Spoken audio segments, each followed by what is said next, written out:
Hello friends, welcome back to Anvesha का channel. आज हम लोग पढ़ेंगे अपभ्रंश, अवहट और पुरानी हिंदी की विशेषताएं और अंतर संबंध। ठीक है, इनके बीच क्या संबंध है उसके बारे में हम लोग पढ़ेंगे। ठीक है, सबसे पहले अपभ्रंश भाषा के बारे में पढ़ते हैं। अपभ्रंश का जो समय है वो 500 से 1000 ईस्वी तक है। ठीक है, और इसका जो शाब्दिक अर्थ पतन होता है। ठीक है, और अपभ्रंश अपभ्रंश को और किन किन नामों से जाना जाता है? इसके अन्य नाम अवहंस, ग्रामीण भाषा, देसी भाषा, अवहट है।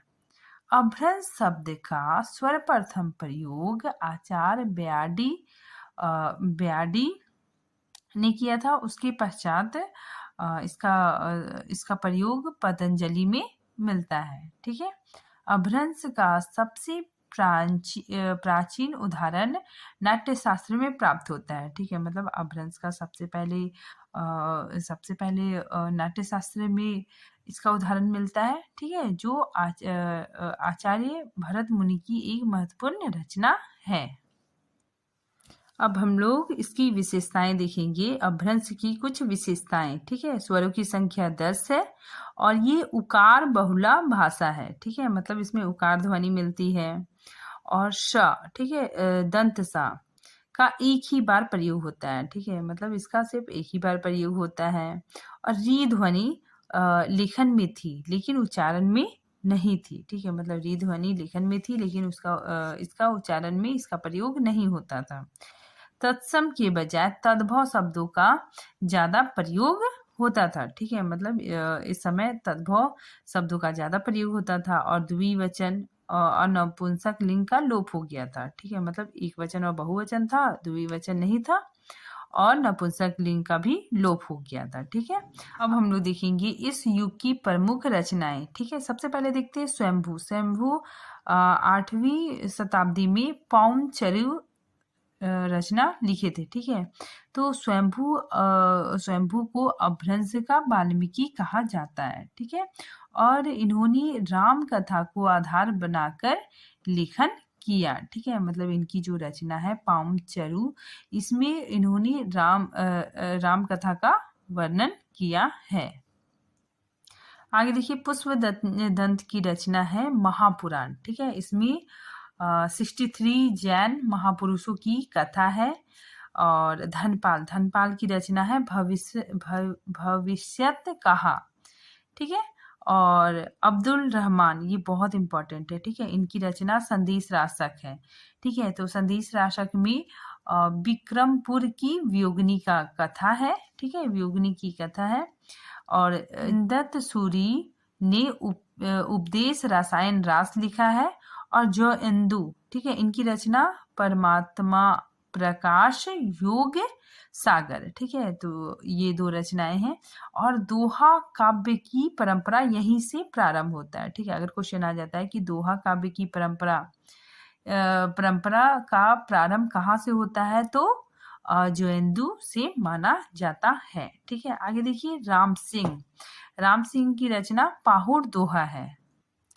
बाहुबली रास, ठीक है, ये किसने लिखा है? सालीभद्र सूरी जी ने। ठीक है, उक्ति व्यक्ति प्रकरण, ये दामोदर पंडित ने लिखा है।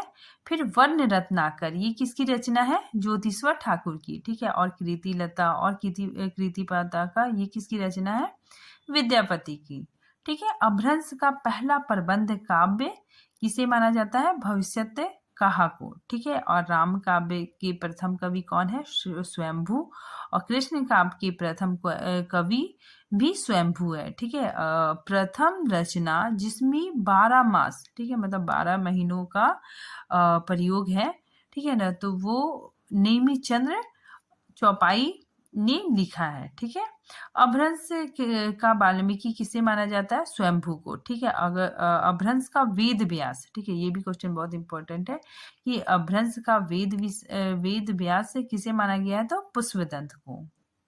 अब हम लोग अवहट के बारे में पढ़ेंगे। ठीक है, तो अवहट का काल 900 ईस्वी से 1100 ईस्वी माना जाता है। ठीक है, नेक्स्ट देखिए, अपभ्रंश का प्रवर्तित रूप ही अवहट हुआ। ठीक है, मतलब अपभ्रंश के बाद ठीक है। अपभ्रंश के बाद अवहट का विकास हुआ। ठीक है। इस शब्द का सर्वप्रथम प्रयोग ज्योतिश्वर ठाकुर ने अपने ग्रंथ वर्ण रत्नाकर में किया। ठीक है। मतलब अवहट शब्द का सर्वप्रथम प्रयोग ज्योतिश्वर ठाकुर ने अपने ग्रंथ वर्ण रत्नाकर में किया। ठीक है। अब्दुल रहमान ने अपनी संदेश रासक में और विद्यापति ने कृतिलता की भाषा को अवहट कहा है। ठीक है। नेक्स्ट देखिए, अवहट को अपभ्रंश और पुरानी हिंदी के बीच की कड़ी कहा गया है। ठीक है। मतलब अपभ्रंश और पुरानी हिंदी के बीच की कड़ी अवहट को कहा गया है। ठीक है ना। गुलेरी जी और राहुल संकृत्याय जी कहते हैं कि उत्तर अपभ्रंश ही पुरानी हिंदी है। ठीक है। अवहट संक्रांति की भाषा है। ठीक है। संक्रांति मतलब क्या होता है कि अपभ्रंश अपना स्थान छोड़ रही थी। ठीक है। मतलब अपभ्रंश का पतन हो रहा था और हिंदी अपना स्थान ग्रहण कर रही थी। ठीक है। इन्हीं दोनों के बीच के काल को हम लोग संक्रांति काल कहते हैं। ठीक है। और इसकी समय सीमा 900 से 1100 ईस्वी तक मानी गई है। अब हम इस काल की रचनाओं को देखते हैं। संदेश रासक। ठीक है। ये किसने लिखा है? अब्दुल रहमान जी ने। ठीक है। ये श्रृंगार प्रधान द्वितीय काव्य है। ठीक है। नेक्स्ट उक्ति व्यक्ति प्रकरण उक्ति व्यक्ति प्रकरण ये किसने लिखा है? दामोदर पंडित जी ने। ठीक है। ये क्या है? एक व्याकरण ग्रंथ है। राउल बेला। ठीक है। ये किसने लिखा है? रोड़ा कवि ने। ठीक है। ये एक चंपू काव्य है। प्राकृत पेंगलम। ठीक है। ये किसने लिखा है? विद्याधर ने। ठीक है। यह एक छंद काव्य है। अब हम लोग पुरानी हिंदी के बारे में विस्तार से चर्चा करेंगे। पुरानी हिंदी का नामकरण। ठीक है। पुरानी हिंदी को सबसे पहले इसका नाम चंद्रधर शर्मा गुलेरी ने दिया था। ठीक है।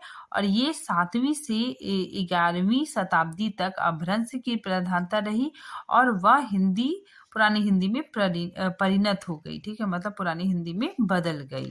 ठीक है। गुलेरी जी ने राजा मुंज को पुरानी हिंदी का पहला कवि माना है। ठीक है। शुल्क जी ने पुरानी हिंदी के लिए प्राकृत भाष हिंदी या अपभ्रंश कहा है।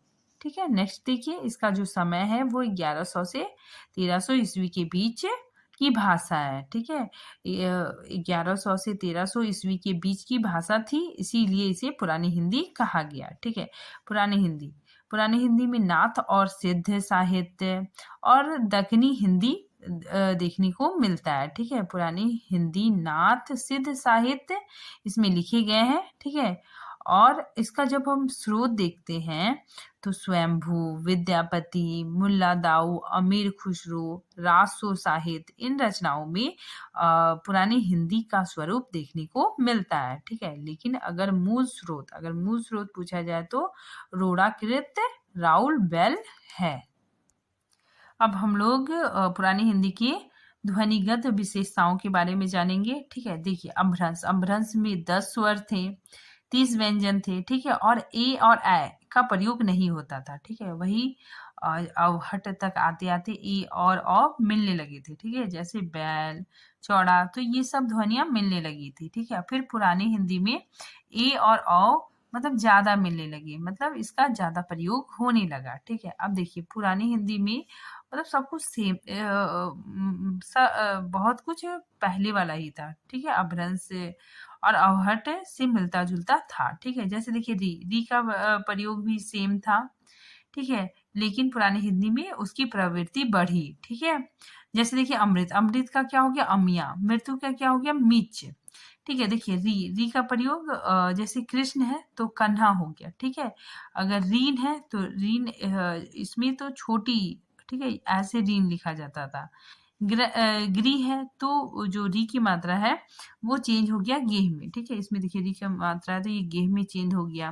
पहले ऋतु ऐसे लिखा जाता था। ठीक है। तो उसके बाद फिर ऋतु ऐसे लिखा जाने लगा। ठीक है। पुरानी हिंदी में भी ऐसे ही लिखा जाने लगा। ठीक है। अब देखिए, कुछ स्वर हर्ष हो गया। कुछ कुछ स्वर क्या होता था कि जो दीर्घ में था वो हर्ष में हो जाता था। ठीक है, जैसे देखिए दिवाली, दिवाली में मतलब दीर्घ है तो फिर इसमें क्या हो जाएगा, हर्ष मतलब चेंज हो गया। ठीक है, और कुछ स्वर दीर्घ भी हो जाते थे। ठीक है, जैसे देखिए मित्र था तो मित्र से क्या बन गया, मित। ठीक है, और फिर स्वर परिवर्तन भी होने लगे। ठीक है, जैसे देखिए दिवस, दिवस में क्या है, मतलब इसका स्वर ही परिवर्तन हो गया। दिवस में क्या हो गया, देवस। ठीक है, फिर देखिए सैया, सैया से क्या बन गया, सेज। अब हम देखेंगे इसकी अनुनासिकता भी देखने को मिलता है इस काल में। ठीक है, जैसे देखिए छाया, छाया को छाह ऐसे भी लिख सकते थे। व्यंजन वर्णों की बात करें तो अंगा, इया, अड़ा, ड, ढ, ना। ठीक है, तो ये जो तीन है, ठीक है, अंगा, इया और ना। ठीक है, तो ये तीन शब्द पुरानी हिंदी में देखने को मिलता है। अल्प प्राण में आ या तथा महाप्राण में हा का प्रयोग। ठीक है, तो इसमें क्या हो जा रहा है, देखिए सज्जा, सज्जा में देखिए जा लिखा हुआ है, ये क्या हो गया, या में चेंज हो गया। ठीक है, कथा, कथा को कहा भी बोला जाता था। ठीक है, अब देखिए पुरानी हिंदी में संयुक्त सरलीकरण होने लगा। ठीक है, मतलब सरलीकरण की प्रवृत्ति भी बढ़ी। जैसे परदेश, परदेश ऐसा लिखा जाता था तो पुरानी हिंदी में परदेश इस तरह लिखा जाने लगा। ठीक है, अब देखिए पूर्वी क्षेत्रों में ना का प्रयोग होता था और पश्चिमी क्षेत्रों में अणा का प्रयोग होता था। ठीक है, जैसे देखिए खाना हो गया तो इसमें ये सिंपल ना लगा हुआ है और ये अणा वाला क्या हो जा रहा है, खाना ऐसे लिखा जा रहा है। ठीक है, देखिए अणा और ना का अंतर बढ़ा। ठीक है, दोनों में क्या हो गया, अंतर बढ़ गया। ठीक है, जैसे घिरना, घिरना को घिन ऐसे भी लिखा जाने लगा। गुण, गुण को फिर ऐसे भी लिखा जाने लगा। ठीक है, अब हम लोग देखते हैं क्षतिपूर्ति दीर्घीकरण। क्षतिपूर्ति दीर्घीकरण मतलब क्या हो गया कि शब्दों का स्वरूप बदलता चला गया। ठीक है, जैसे देखिए पुत्र था तो पुत मतलब हो गया, उसके बाद फिर पुत हो गया। ठीक है, तो ये मतलब बदलते चला गया। फिर देखिए छ, जैसे लक्ष्मण, लक्ष्मण में देखिए च छ। ठीक है, ये वाला छ लिखा जाने लगा पूर्वी हिंदी में, मतलब इसका प्रयोग किया जाने लगा। ठीक है, फिर लखन, और ये लखन है, ये शब्द का प्रयोग पश्चिमी हिंदी में देखने को मिलने लगा। ठीक है, आगे देखिए व्याकरण, संज्ञा और कारक प्रसंगों का विकास भी बढ़ा। ठीक है, संज्ञा और कारक प्रसंगों का भी विकास भी बढ़ गया। ठीक है, जैसे देखिए कर्ता, कर्ता में क्या हो गया, ने और नय। ठीक है, कर्म को, ठीक है, इसकी विभक्ति चिन्ह क्या हो गया, को। करण, करण का विभक्ति चिन्ह शो, ते, सो। ठीक है, संप्रदान, इसका विभक्ति चिन्ह लागी, ताई। ठीक है, संबंध, संबंध का विभक्ति चिन्ह का, के, की, केरा। अधिकरण, अधिकरण का में, मैं, मह, पर और पे। विभक्तियों और विकसित होती चली गई। ठीक है, मतलब जो विभक्ति थी उसका और भी विकास होता चला गया। ठीक है, और सटीकता से नियम बनाए गए। ठीक है, मतलब नियम भी बहुत अच्छे तरह से बन गए। ही विभक्ति से सभी कारकों का काम चल जाएगा। ठीक है, मतलब अगर कोई है कोई ऐसा शब्द है जिसमें विभक्ति नहीं लगी हुई है तो मतलब सिर्फ ही लगाने से काम चल जाता था। ठीक है ना, जहाँ कोई कारक समझ में नहीं आए तो वहां ही शब्द लगा दिया जाता था। ठीक है, मतलब ही ध्वनि लगा दी जाती थी।